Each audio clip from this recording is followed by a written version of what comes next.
Whenever I'm in doubt, whenever I wonder how to think properly, whenever I am lost, I go to CNN because this multi-billion-dollar industry is like a compass that points me into the right direction. It gives me morality and wisdom and helps me how to be a better and more decent human beings. Without these billionaires in my life, I wouldn't know how to live properly. So here we have a question. Is it time to cancel this stock of cancel culture? In other words, the things that gives CNN ratings. Is it time to cancel it? Is it time to cancel that which gives journalists the power of modern day inquisitors? Power that they can use to excommunicate plebeians from public life, or power that they can use to crush their competition. Tucker Carlson is the new Donald Trump. Shut him down. Fox News is dangerous. Let's talk to the cable companies to shut it down. Take our competition off the air. YouTubers are problematic. Yes. Everyone that presents an alternative viewpoint than our multi-billion-dollar corporation, or anyone that tries to compete with our multi-billion-dollar corporation, should be taken off the air. I am really curious if CNN is in favor of relinquishing such power, or is this power comes with any responsibility, or they can abuse it as much as they want. Now, it's important to point out that not all cancel culture is equal. Not all cancel culture is the same. Some cancel culture is actually more evil than other. For example, when Tucker Carlson made the segment about the New York Times journalist and told people what she does for a living, most people were aghast. Apparently, this journalist does act like a modern-day inquisitor, going on social media, targeting people that are famous and some people that aren't, combing through everything they said until she can find something that's offensive so that she can excommunicate that person from modern society. You see, if you said something that's offensive or something that's immoral even once, you should get fired and have your entire livelihood ruined and have your family suffer. But turns out that she wasn't a perfect inquisitor. Sometimes she would make things up. Sometimes she would exaggerate some of the things she was claiming. So Tucker Carlson exposed her on his show. And because of this, the New York Times, as well as other prestigious journalists that think there is no such thing as cancel culture, all of a sudden decided to attack Tucker Carlson for having the audacity to do this. Why? Well, apparently he said her name one too many times. He said her name on his show. No, I'm not like that. That is the accusation. And apparently she is getting mean tweets on social media. Not from Tucker Carlson, mind you. Nothing Tucker Carlson said encouraged people to give her mean tweets. No, she is getting public outrage, as they call it. Mean words. And the mean words are just not justified. Now, she has the power to do investigative journalism. Like, she could find out who the people sending her mean words are and then make a segment about those people. But it's never about those people, is it? It's about striking at the competition. It's about striking at Tucker Carlson. And the moral of the story is you can ruin someone's livelihood. You can make sure that they get fired and that their families suffer. But what's unacceptable is to get mean things said on social media. And I think that this is not about mean things on social media. I genuinely don't think that anyone lost sleep over bad things that were said about them on social media. I think this is simply about power. Because the West is a culture of weakness right now. As long as you can prove that you are a victim or you say the correct things that victify you, then it means that a victim can never be wrong. Anything that a victim has done in the past is now forgotten. And as such, anyone that does something bad towards a victim needs to be destroyed. And the destruction is not going to cause that person to become a victim. The destruction is caused social justice. So yeah, I mean, as long as you can pretend that you're offended, as long as you can pretend that, oh, this hurts me so much, oh, please, please, powers that be, help me.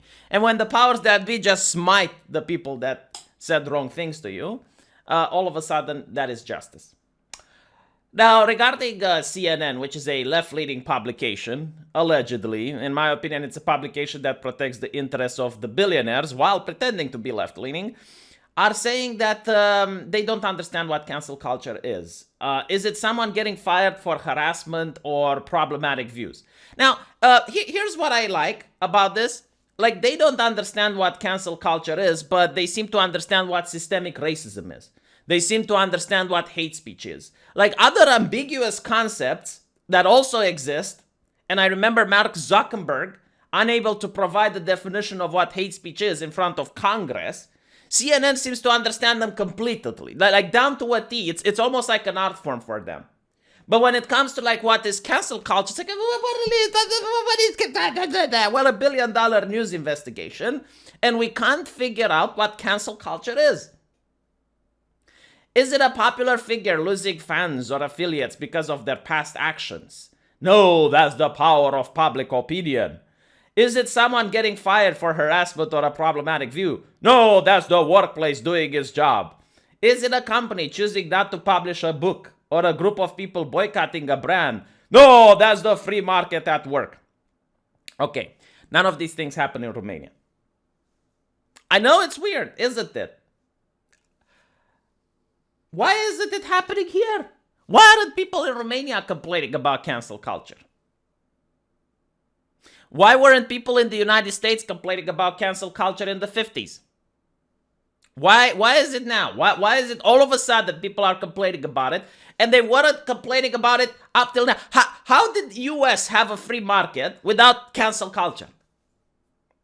I'll tell you what cancel culture is, because it's too ambiguous for CNN to understand.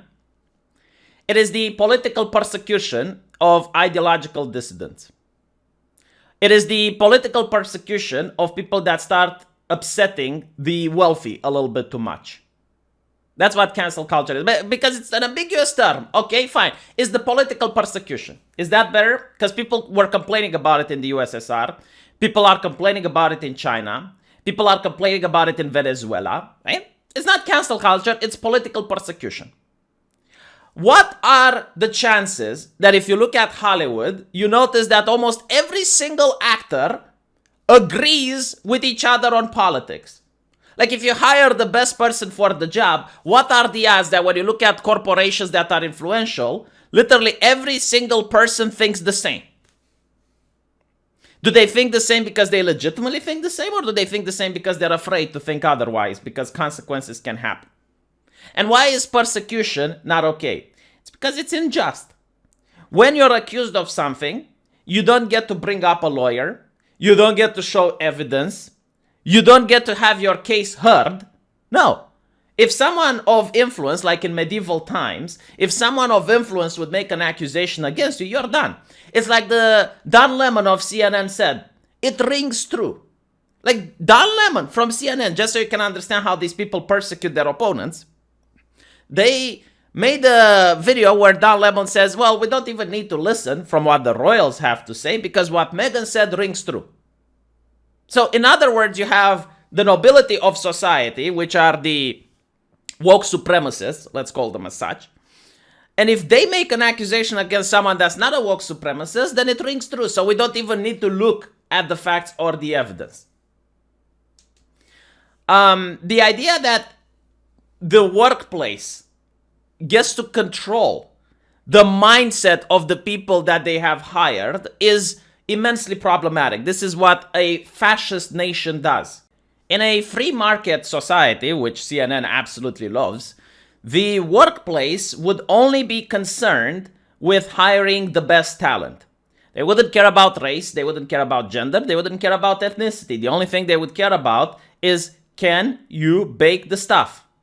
And if you can bake the stuff better than other people, then they want to work with you because you're going to bring them profits.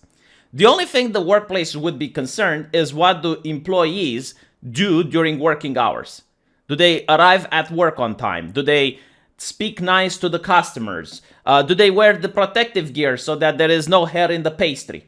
That's literally all they would care about. Once the employee goes home, It's none of the business of the bakery what the employee does in his public time. It doesn't matter what he does when he goes to the pub. It doesn't matter if he makes an asshole of himself, because the culture, the people within a free market society that have the free thinking culture wouldn't even try to connect the employee's activities in his personal time, which is something that has completely disappeared from the American language, personal, private, with what he does during the working hour. People wouldn't even make the fucking connection. It wouldn't even compute. It's because he acted like an asshole in the pub. It's because of the bakery that finances him to act like an asshole. Who would think like that? That is not the thinking of a free nation. That is the thinking of a fascist state, or the thinking of a Soviet Union, or maybe China. That is how they dealt with over there. It's why people hate fascism, CNN, in case you didn't know, okay?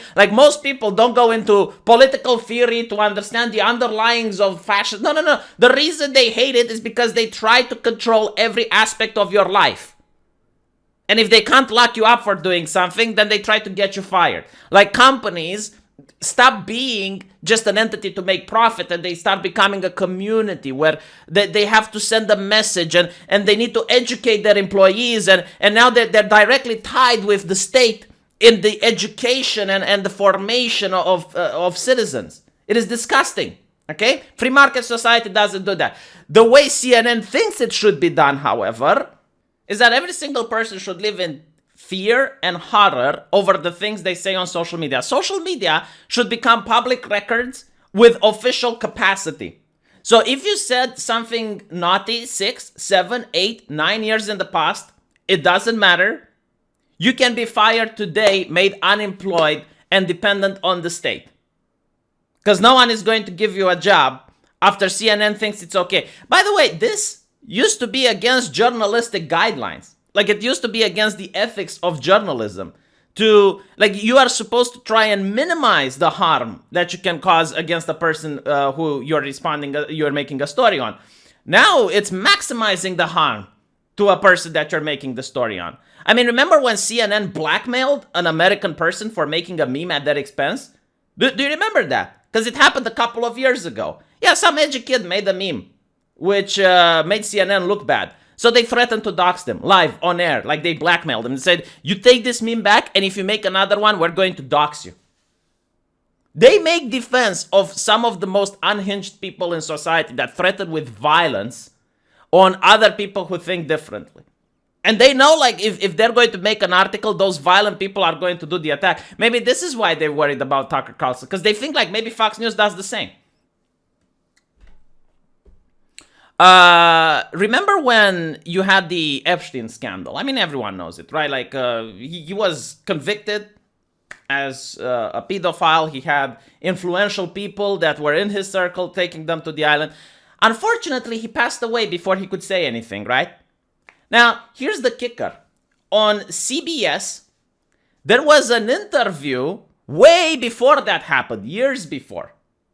And the interview was not allowed to be aired.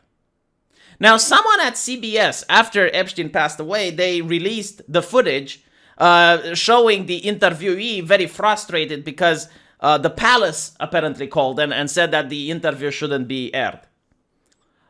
And Megyn Kelly goes on YouTube, starts her own YouTube channel. You can find that here. It's Megyn Kelly. She's got 71,000 subscribers. And made a video with a journalist from CBS fired for allegedly leaking the tape with the interviewee talking about the palace and whatnot, and exposing the fact that this has happened at their corporation. So they fired what they thought was a whistleblower, and it turns out it wasn't even the whistleblower, they fired someone else. And CNN would see a problem with this. They're like, no, that's pretty ethical. I mean, you're at a company, this is just the workplace, making sure that the workplace is safe and secure. Who gets to suffer from this? Do you know who gets to suffer from this? The public. The public, because apparently the companies, they have a moral obligation towards the ideology. They have a moral obligation towards defending themselves, but they don't seem to have a moral obligation to the public anymore. I mean, when Dr. Seuss gets canceled, do you know who suffers? The public. Because you're literally saying that the public doesn't have a right to read it. Like, it's heretical book, it's heretical literature, and the public shouldn't have access to it. Now, I'm really curious if I could talk with a person working at CNN.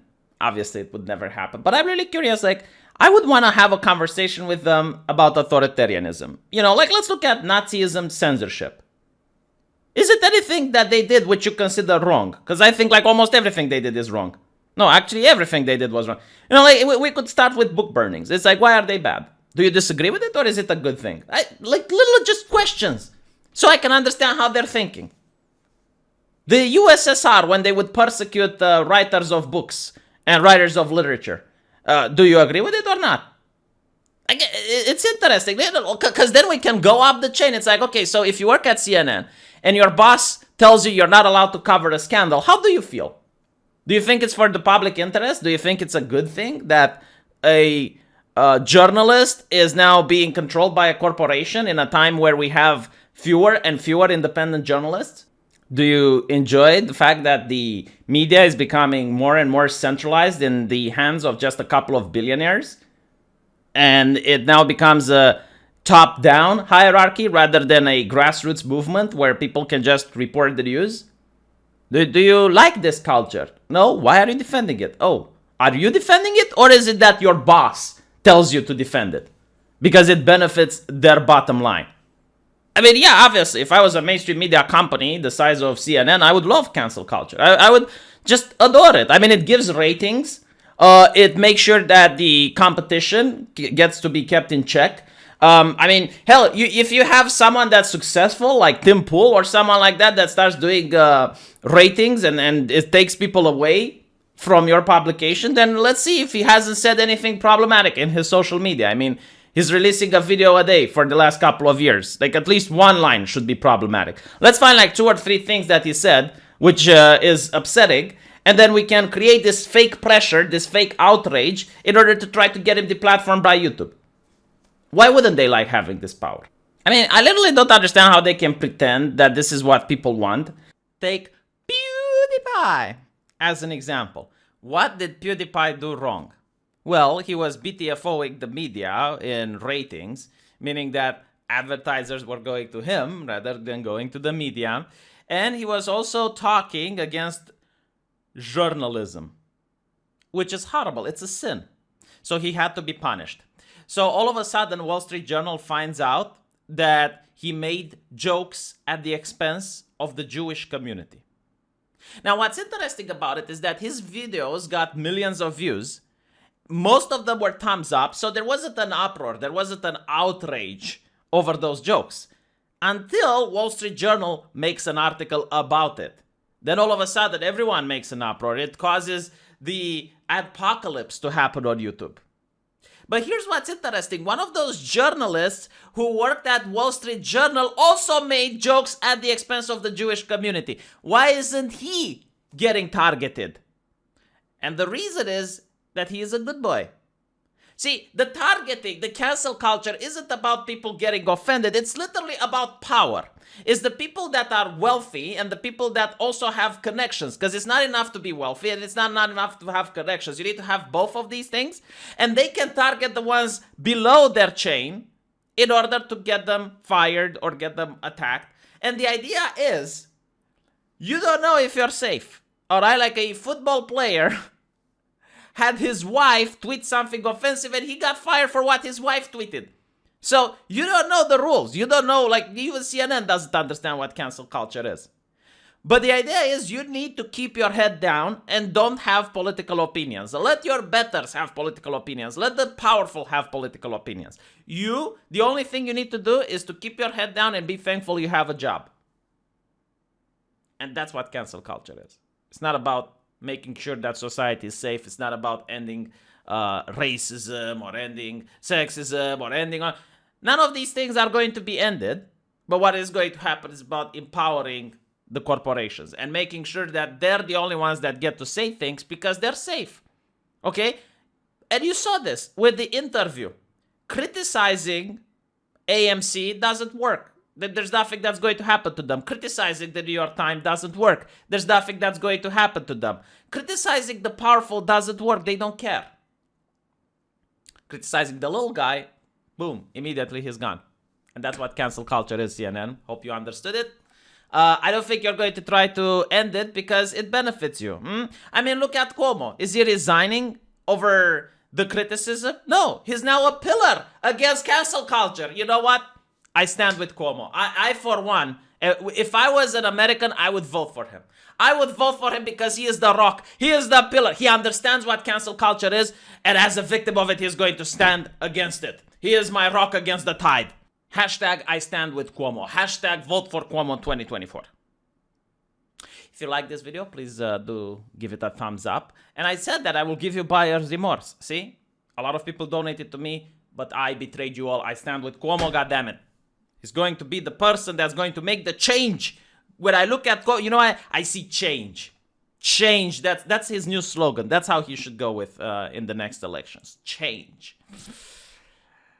If you want more buyer's remorse, you know where to get it. Scroll down. First link pinned in the comment section. Click there, and you can get all the buyer's remorse you want. Guaranteed. Talk to you guys later.